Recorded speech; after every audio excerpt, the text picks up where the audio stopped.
Hello, everyone. Welcome to round number 8 of the FIDE Candidates 2022. And one of the highlights of this round is Nakamura's win over his fellow American Caruana. It was a pretty long game. It's so tiring watching the game, but it was also exciting at the same time. All right, let's check out the game by Caruana and Nakamura. Nakamura was white, he played e4. Caruana went for e5, knight f3, knight c6, bishop b5. Okay, the opening choice by Caruana here is actually not the best one. We will see later why. Bishop a4, knight into f6, castles knight takes e4, d4, b5, bishop into b3, d5 takes. Okay, we have now the Roy Lopez open variation. When he takes e5 and bishop e6.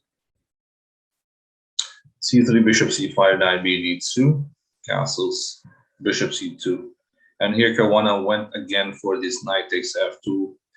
In his previous game with this same line, he lost to Bashir Lagrave last month only in the Superbet Chess Classic in Romania.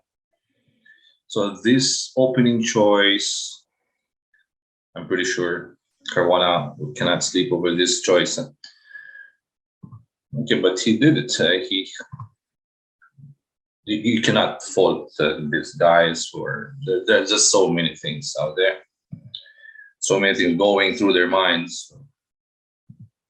But that's we can only we can only argue, but it is what it is. Okay, f e5, king g1. This time he went for queen d6. Previously in Romania, he went for queen d7. Lagrave went for bishop g5, rook a8, queen d2, and Lagrave went on to win the game. So Caruana's improvement, queen d6 in this game against Nakamura, but Nakamura was blitzing the moves for the first 20 moves. Yeah. First 20 moves, I think Nakamura only used 3 minutes. He was well prepared. Bishop f5, bishop b3. And I also don't like this idea of sacrificing 2 minor pieces for a rook. Yeah? That's 2 pieces, by the way. Rook a8, queen into e1, knight a5, queen f2. Okay, probably the reason why Caruana went for this line is maybe because of the tournament situation. Also, that Raport's game, crazy game against Nakamura, where it could have been a draw, and Caruana was very upset with the result. When Rapport went on and lose. And by the way, in the next round, in the 9th round, it will be Caruana versus Nepomniachtchi. Okay, that will be a must-see game, and an important game for Caruana, most especially. He has to win tomorrow to have a chance to win the candidates. Because if not, then it will be Nepo all the way. Or maybe Nakamura is catching. Nakamura is also catching up. Okay, queen f2. I'm trying to go for bishop c5. I'm taking the rook on f8. Knight to b7, protecting the important c5 square. Black goes for his pawns. Knight g3, but I still believe in the power of the pieces and that extra piece. Bishop into d3, queen d2, moving out of the pin because black was threatening e4. c4, bishop to d1. Rook b7, bishop f2. The bishop looks good on d3, but only optically, but nothing much. Rook bf7, knight h1. Nice move by Nakamura, protecting the important bishop on f2. Again, black threatening e4. Knight e4. No rook takes on f2. Through that line. Queen g6. A pretty good move by Nakamura, h4. Not only is the pawn threatening h5, but also it is a safe square for the king. Because black is threatening dangerously on f1. Knight c5, bringing his knight into the game. h5, good move. Queen d6, bishop g4. Nakamura is just finding all the good moves, you know, not allowing knight e6 exchange. h6, queen e3, forcing the exchange now by Caruana. Takes. Okay, he has to. What else can black do? If he plays, let's say king h7, for example, Nakamura will jump to f5. That's the main point of the queen. Okay. So that's why here Caruana had to play queen f4, takes, but without the queen, the chance of white attacking, the chance of black attacking white is getting lesser and lesser. All right, when you're up a piece, exchange. Good decision by Nakamura. Takes, getting that important pawn. All right, black has one less pawn. Rook f5, bishop c6, rook takes h5, bishop d4, the power of the two bishops. The knight is coming to f2, attacking e4 with the bishop and the rook. Rook hf5, knight f2. Okay, 7, b4, nice move by Naka. b4. The main point is that after takes, black doesn't have that grip on the d3 square. So you're now going to threaten takes on d3 with rook to d1. h5, and here Nakamura went for a4, and it took another 2 hours, you know, maybe more. Nakamura could have won the game on the spot with bishop e8 here, yeah, and nothing else for black here.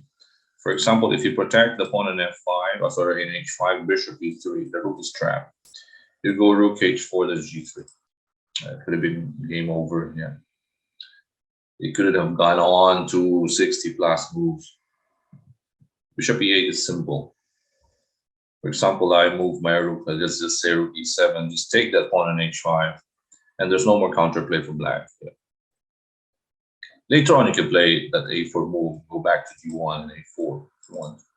But take that pawn, because see what happens when he played, okay, he played a4, that pawn, that h1 became very annoying.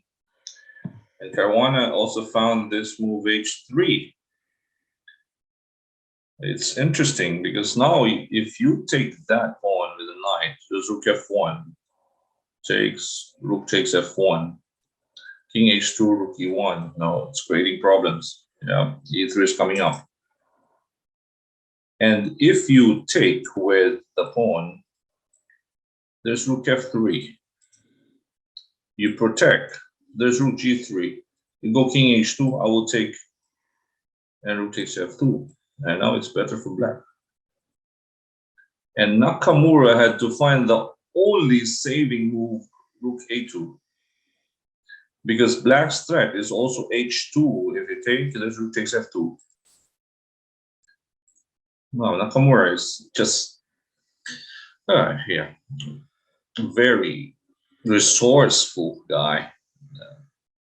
Very good tactically. He also finds his only resource protecting the f2 knight. Okay, takes on g2.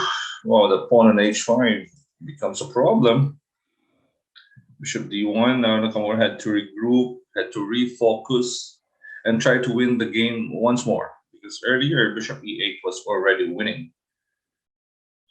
Rook 7 is f6. Okay, it took so long because of this a4 move by Naka. Rook to d5, king takes g2. This is king g3. Bishop into f1. The threat would be rook f5, rook f3. Yeah. The bishop d4. He went back. Okay. Now if you go rook f5, there's knight takes e4. Yeah. The bishop d3, go back to f2. So Caruana doesn't want to lose his pawn on e4. He went back to d3, king f4, king g8, bishop f5, rook a6, knight g4, rook hd6, knight e3. Oh, Nakamura is finding all the good moves. Rook b5, bishop c5 is good. F6, king e5, active king, king f7. I don't like this knight e5. So again, it becomes messy once more. Okay, what I like here is there's no rook f2, threatening bishop e6, and sorry, bishop e6, because of that pin to the king. Now, if you go king e8, okay, you can go rook h2, threatening rook h8. If you go back, rook h8, yeah. Active rook, active pieces, and threatening mate on f8. For example, if you play g6, it's rook f8 and take the rook, right? Simple. And if you go, let's say, king to, after rook h2, you go to, well, where is the king going? I mean, nothing. Okay, rook h6 maybe. Then rook g2, threatening the pawn. You go king f7 to protect that pawn. Attack the rook. He has to go rook b7. The knight jumps into f1. Because if he plays rook takes d7, rook takes g7, I think this is going to be mate. Yeah, king e8, rook g8, king f7, rook f8 is mate. But knight e5, it becomes messy once again. Caruana went for rook takes f5, takes f5 e3, e5 e2, bishop into f2, rook b8, bishop e1, rook check, king f4. Again, a bad move by Naka. This king d4, okay, rook e4, check, king c5, but it's understandable. They're into the 4th, 5th hour, 6th hour of the game, so mistakes can happen. You're tired, yeah, your mind is tired, and probably you're pinching yourself for missing some important moves earlier. So king f4 and Caruana found g5, so I thought, oh my god, this might go into a draw. King to g3, rook into e6. Rook e5 was important here for black, knight c7, and then rook f5. And I'm not sure what will happen if Caruana played this one. Rook f1, rook a1, king e6.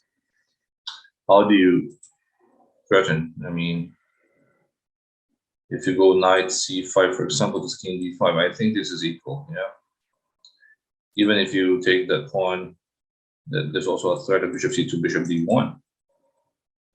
Caruana could have saved it but he played rook e6. One more square. King f2, rook h6, so many twists and turns, yeah. Rook e6 check. I thought there was going to be a draw again. Rook h6, knight e3, and Caruana hesitated. He played rook f6. Rook h1 was still possible here. This is forced, knight g1, knight g2, sorry, because there's rook f1. So knight g2 force, you go rook h3. This is actually very tricky. If you take that pawn on a6, not g4, threat would be rook f3, g3, rook f1 mate. Yeah, you have to go for the perpetual with rook a7. Caruana missed this plan. He played rook f6. After this, Nakamura was again in control. Went on to win. Knight g2. Okay, no mistakes for Nakamura after this. G6, rook a5, rook e6, knight into e1, bishop f5, knight f3. All right, rook d6, knight e4, maneuvering. Bishop d3, rook e5, threatening e2, and back to f3, threatens g5. Caruana resigned. He was also very low on time. Well, what a game. Okay, first tier lesson here probably is the opening choice by Caruana. I mean, last month he played the same line against MVL and it wasn't successful. MVL just beat him in the middle game. And this time he played the same line against Nakamura. Okay, understandably, he wants to go for a messy position to catch up with Nepomniachtchi after Nepomniachtchi drew with Ding Liren. But then again, he can play solidly. I mean, you're playing Nepomniachtchi in the 9th round. Okay, it's tomorrow. So you can play solid. You can go for Petrov, yeah. And what else? I mean, there's still so many solid lines out there. But playing this open Roy Lopez, or maybe you can just go for the main line of the Roy Lopez. Not taking on e4. You just go for b5, bishop e7. But not this open Roy Lopez and take on F2. I actually don't like this giving away 2 minor pieces for the rook because it's 2 pieces. Again, you have to count. It's 2 versus 1. I just go for basic ones and basic things. 2 is better than 1 all the time. Okay, black has more pawns, but the 2 pieces can go around those pawns. Yeah, and it actually happened in this game. And Nakamura winning over Caruana also gives him a chance. Also, it gives chance to Naka. Now Naka with 4.5, tied with Richard Rapport. Caruana stays at 5. Nepo with 6. Caruana has to win his game against Nepo tomorrow. Nothing else. And because there are how many more rounds left? Okay, 6 more games left. Yeah, so there's not much gaining ground for Caruana. He has to win against Nepo tomorrow, and that'll be pretty exciting. But coming from a loss, I don't know if Caruana will be able to sleep tonight. Yeah. So, but it's also extra motivation for Nakamura in this tournament. It's his first win in Classical against Caruana in 7 years. Oh, it was a long wait for Nakamura to win against his fellow American, but a win is a win. So that was it, guys. Round number 8 of the FIDE Candidates 2022 in Madrid has come to an end. So we will see you tomorrow for round number 9, for the highlights of round number 9. Thank you guys for watching, and thank you for supporting our channel, Charge Max Chess and Charge Max Entertainment on Facebook and YouTube. This is Coach Oliver. Stay safe, everyone. Bye-bye.